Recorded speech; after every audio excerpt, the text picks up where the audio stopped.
Hi, everyone. I just realized this morning that I've never really shared with you what peprophiliac, which is the name of my YouTube channel, actually means. And it's Latin for stationery lover, paper lover. I just love the texture. I love paper. I love different types of paper. Hence the reason I'm a planner. I always have been. So that's what it means. And welcome to my channel. Thank you for watching. And I wanted to share with you today my 5-year planner. I tried this before using the Hobonichi 5-year. Let me get it.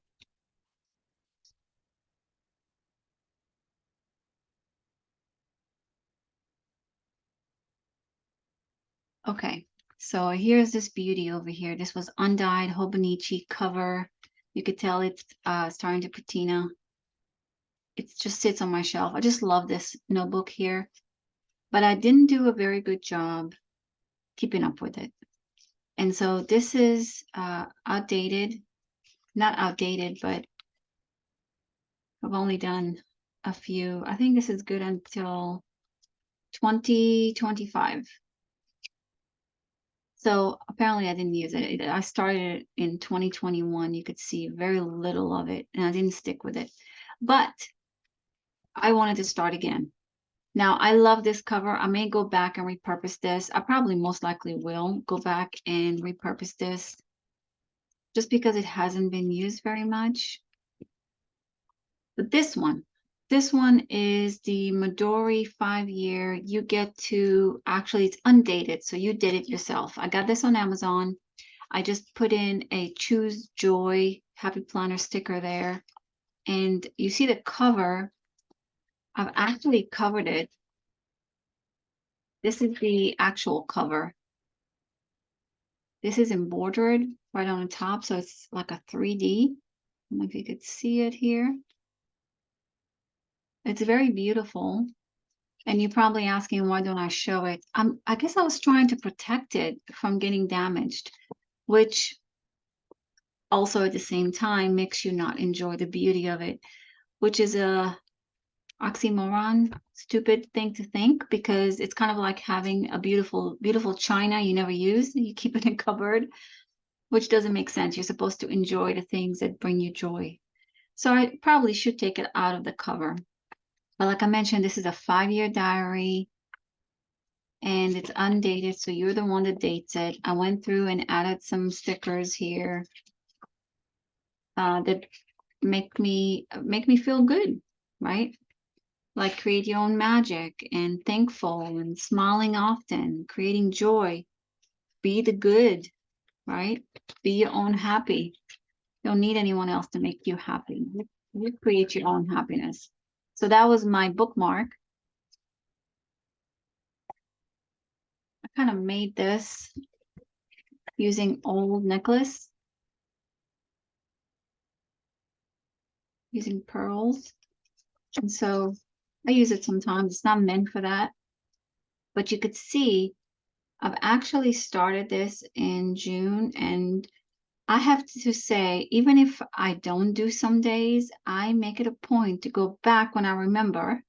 I should write this down as a planner. I make it a point to go back and fill in the days that I did not finish. So for example, you could see I finished 9/1 was the last date I made.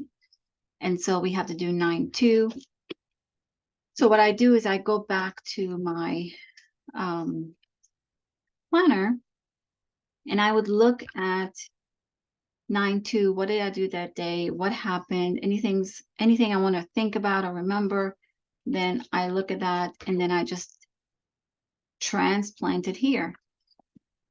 Now, one thing I want to add too is that, and I want to encourage you doing this too, with the way the world is, and especially children not being as close to family as they used to be, for example, so you don't pass along information as much.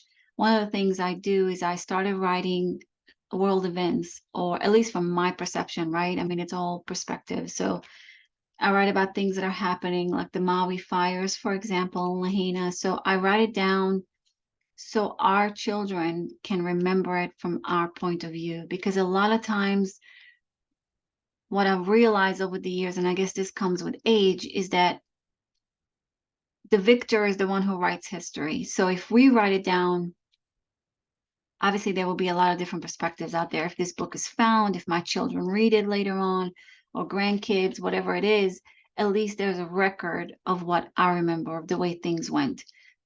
Also, I don't know if you know, but they say that every time you recall a memory without having it written down, it actually changes a little bit. So this allows me to remember things the way I wrote them down at that time. So and that's the reason why I want to take this more seriously, is I want to write down, what did I do? How did I feel? What things were happening in the world, right? And it's not very long space that you have for each day, for example, but at least you get the opportunity to make some remarks on that.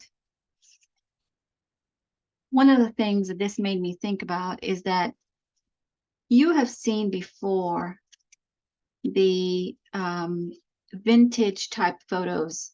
I think Tim Holtz is one that is very known for using old vintage people and vintage architecture. You ever wondered where that came from, or vintage receipts and so on? Where did those come from?